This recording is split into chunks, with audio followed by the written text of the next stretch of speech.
exact things. They woke up. I know, I'm pretty sure people are slamming that alarm clock saying, give me a few more minutes of sleep. Getting that coffee, heading into work, heading to school. Now I know we got some kids around here, and I'm pretty sure there are parents telling their kids, you need to get out of bed because you're going to be late for school. You know how I know that?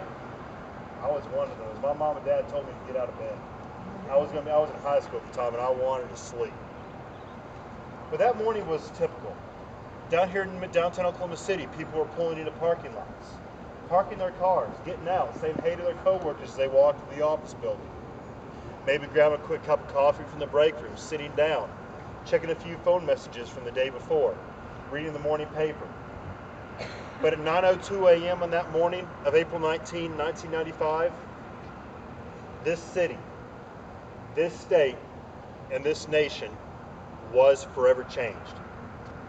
Now, ladies and gentlemen, this memorial we are sitting in today represents this nation's commitment to peace and to the sanctity of life.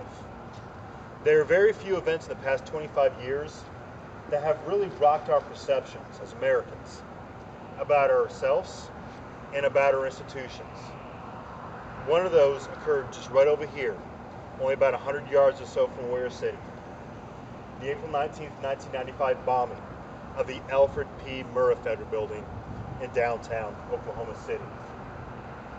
The resulting deaths of 168 men, women, and children.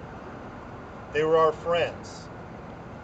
They were our family members, our neighbors, people we went to school with, people we grew up with, people we saw at the supermarket.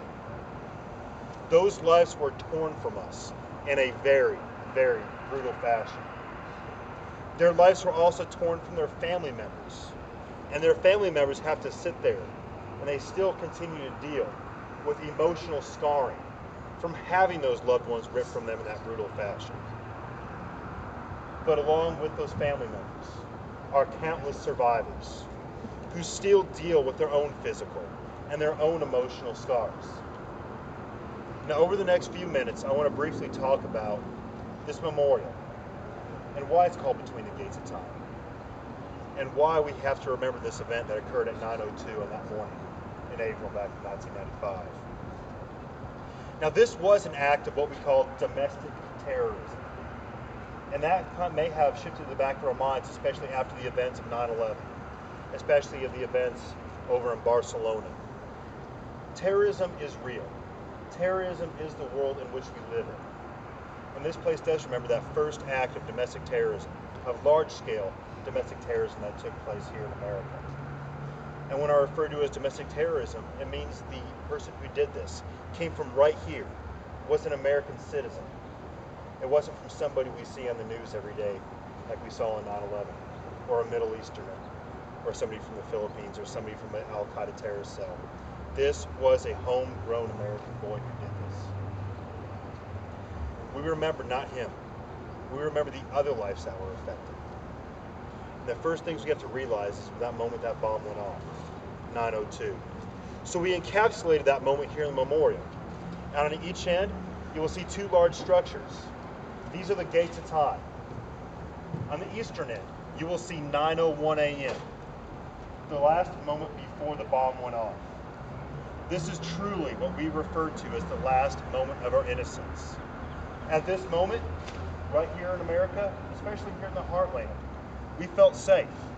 We felt secure. We didn't realize an act of evil like this could take place in our own backyard. We even left our keys on our cars. We even left our houses unlocked from time to time because we felt so safe and secure. But at 9:02, that changed. So on the western end, you will see the moment after the bomb took place. You will see a gate with 9:03 emblazoned on it. This is the moment after it did go off. When we started picking up those pieces, when we had to move on. This is truly when the healing process began. And that healing process will never stop. It will go on for years, decades, for generations. Because the people affected by this bombing will have to live with one of their ancestors, one of their family members' lives were affected by this terrorist attack. Now this 9:03 a.m., this moment of healing, has that distinct beginning point. For a lot of us who live out here in the Great Plains of Oklahoma, we can look out to our western sky, and we can see that sky that appears to go on forever. And I think it's pretty appropriate how the healing process sits right there on our western end, right next to our western Oklahoma sky. So the two things, the healing process and our sky, both of them can appear to go on forever. Between the two gates, you'll see a small, shallow body of water. This is our reflecting pool, and it's not that deep. It's only about 3/4 of an inch, very shallow. But when you're a step far away, it looks a lot deeper than this. Part of what this pool represents is that mystery, is the mysteries of life. This water is constantly flowing. It's hard to see where the water comes into the pool, and it's difficult to see where the water leaves the pool. Much of it is very difficult to notice what's coming at us in life and where we are going in life.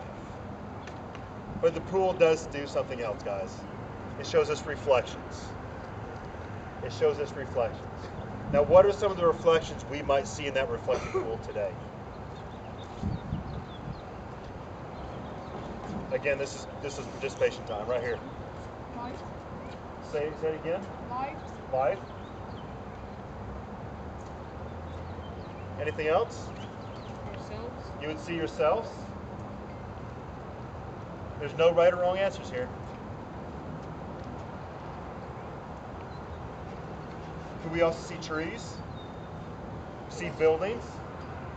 Yes, all these reflections we see in the pool are reflections of things and people who have been forever changed by what occurred here. We all have been changed by what occurred here. Whether we were in the building, whether we were across the street, or in another city, or even halfway around the world. We all have been changed by terrorism. And if you look down, you can see your own reflection, and you'd be staring at the face of somebody who has been forever changed by what occurred here. Now, this place is a very emotional place, and people have come here, and they have looked into that pool. And some people have told us that they actually see reflections of things that are not even there. And I'll leave that open to your own imagination and your own interpretation about what that means. Just on the other side of the pool from where we were sitting is a large grassy area. This large grassy area was the footprint of the Alfred P. Murrah Federal Building.